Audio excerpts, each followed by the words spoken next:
Hello and welcome to the Redmen TV. We've got a really interesting one for you today. We're going to be heading down to Melwood very shortly to speak to Torus, who bought Melwood off Liverpool Football Club a couple of years ago. We've all been eagerly sort of awaiting what's going to happen to Liverpool's former training ground. You know, the place there, so many legends have plied their trade over the years for Liverpool Football Club, their training centre, the hub of Liverpool Football Club itself. We're going down there because Jamie Carragher and Robbie Fowler are helping to save Melwood. This project will be uniting their two soccer schools, educating children, and with Beth Tweddle and the former bronze medalist in the Olympics in 2004, Stephen Parry, the swimmer, they're all coming together and doing something absolutely fantastic, I've been told. So let's go down and check it out.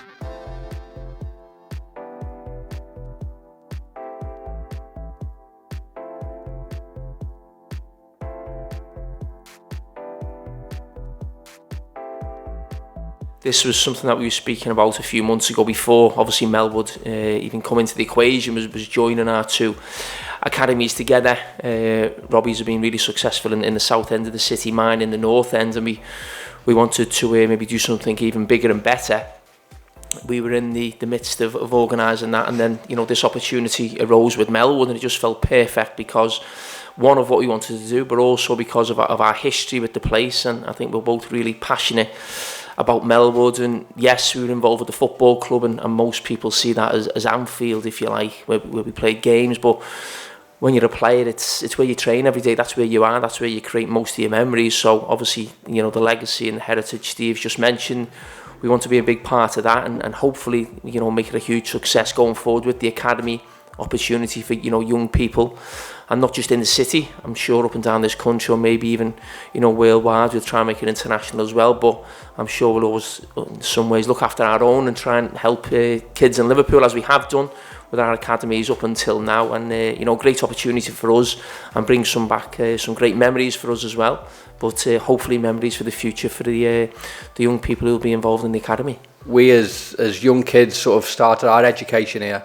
Now I think what we're trying to develop now is getting obviously young adults or young children, whether it be male or female, giving them an opportunity that we've had, where we come here and and learn about life and obviously all different elements of obviously that journey into adulthood. When we bought this site off Liverpool Football Club, it was really important to us that we didn't just build homes.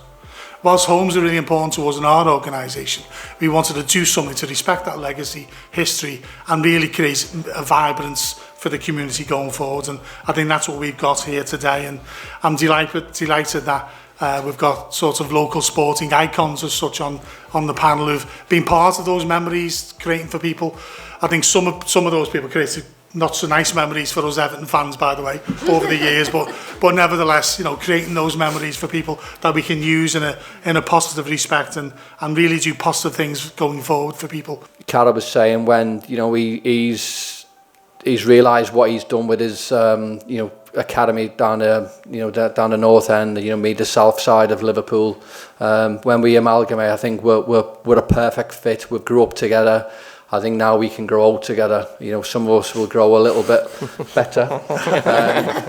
But I think the synergy that we can have, the synergy that we can offer, certainly the local community and the worldwide stage, if you like, is perfect. And obviously we're going to have other elements on board as well. But you look at the board behind, and the sporting house are going to get involved with us as well. So we're keeping everything within that local community, and this is what Melwood should always be about. And thankfully Torus understood what we had on offer, and they were delighted with the proposal that we put out. So this is the start of something big, and hopefully we will be here for many years, and hopefully many children of the future will be talking about the great legacy and the great history of Melwood the way we've spoke about it. Did you ever imagine yourself now stood here basically opening something on the place that you absolutely adored as a child, or hated? No. Hated probably no, first? No, I didn't. No, I've always loved Melwood because that's where I come training. But no, you can't envisage something like that. I mean, it's one of those places that you think will be here forever. Liverpool will always be here as a football club, but we know time moves on, the game moves on. But I just think it's brilliant that in some way we can keep some sort of connection to LFC, because no matter what we can be part of here in the future, Melwood will always be known as Liverpool's training ground, and hopefully, I say we can change, I don't want to change that, but hopefully if we are successful in what we do and the help that we got from other people as well, hopefully it'll be remembered as much as what we provide in the future as well. It's just an amazing place, isn't it? Is there a sense of pride? You know, I mean, we don't want to over-egg it, but there was a sense of saving Melwood here, really. You know, it might have been gone. It could have been. I think what we're doing now, I think, is a real goosebump moment. I think we, myself and Cara, we were synonymous with Melwood. We know the history, we understand what it's all about. And when obviously the club were getting rid of it, there was a lot of talk about it's all going to be knocked down, it's just going to be houses here. But to be fair to Torus, I think they've not really gone out into the public domain and said everything. But I think the plan was always to try and keep this element and keep this facility here. And obviously once we were aware of that, obviously we joined forces, and we just felt it was just a perfect fit. When I was a player here, I always felt that it was maybe shut off a little bit to the maybe former players in some ways, and I can understand that, because it's, you know, managers come in, they want to know who's in the building, and they, in some ways it always felt top secret how you were training, what you were doing things. But I'd like this to become a place now where former players, you know, from Liverpool, maybe even Everton players in the area, whoever it may be, you know, can come in, have a cup of tea, speak to the lads as well, not just, you know, our students hear mine and Robbie's voice. It's, you know, a place for the older, you know, players of the past and who've got great memories of here. If they wanted to walk around, have a look at the place, just come in, have a cup of tea. And as I said, they are Liverpool Football Club. You know, that you know, you think back here what this training ground was about, with Bill Shankly in the 50s, and that, if anyone involved, just get involved. Who's taking Klopp's old office? Well, we're just deciding. You know, it is the Fowler Carragher Academy. I wasn't quite sure about that. A bit like the Lennon and McCartney. I don't know if McCartney should go first or Lennon, so it should be the Carragher and Fowler. Alphabetical works better for you, mate. Well, let's call it the Carragher Fowler Academy. But no, I mean, that's when I say famous, this is obviously a new building now, and that was Gerard Houllier, Rafa, obviously a few managers since then, Jurgen Klopp's office. So it is a pretty famous office, and you always feel like the eyes are on you. I think when you think of Liverpool, and you know, everyone always talks about Anfield and the traditions that, you know, certainly the games, you know, the great European nights, the great nights in the Premier League, etc. But everything has always started here. So everything Liverpool have ever won is because of the work that, you know, the great managers, the Bill Shanklys, you know, the Kennys and the Gerard Houliers have come in and have been instrumental in, you know, in doing well, all of the work here behind the scenes, and now we're given a chance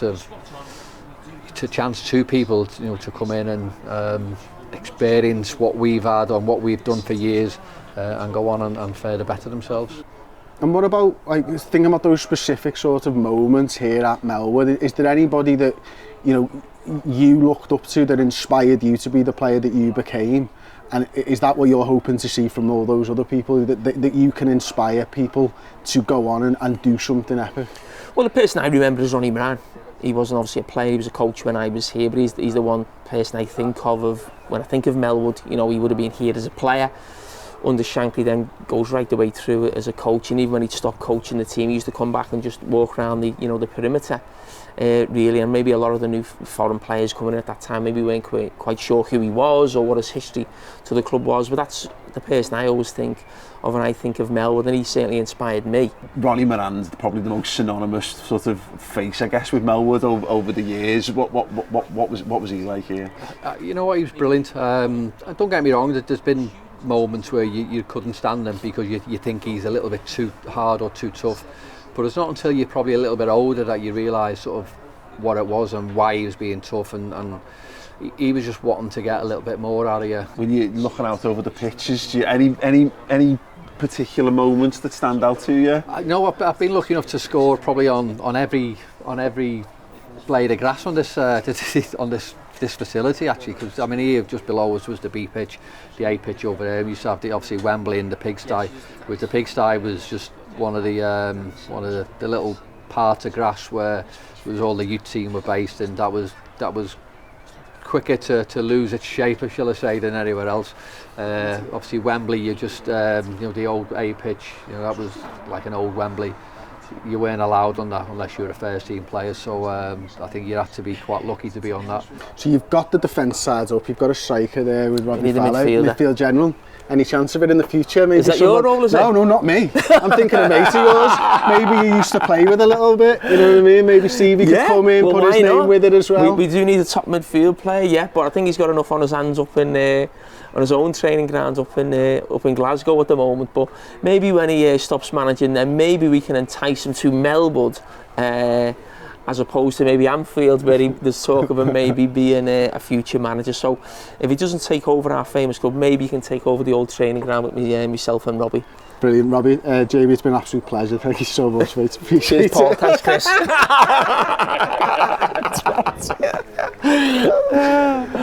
Thanks, Robbie, Jamie. Oh, fucking hell. That'll go viral. I looked at Robbie. Thanks, Robbie. Jamie. Thanks, Paul. Thanks, Chris. I think that was it, wasn't it? I mean, it looks and sounds absolutely superb. It was a bit strange being there and seeing the grass slightly overgrown and stuff like that. And of course, massively embarrassing for me calling Jamie Carragher Robbie. I just sort of glanced at Robbie just as I went to shake Jamie's hand.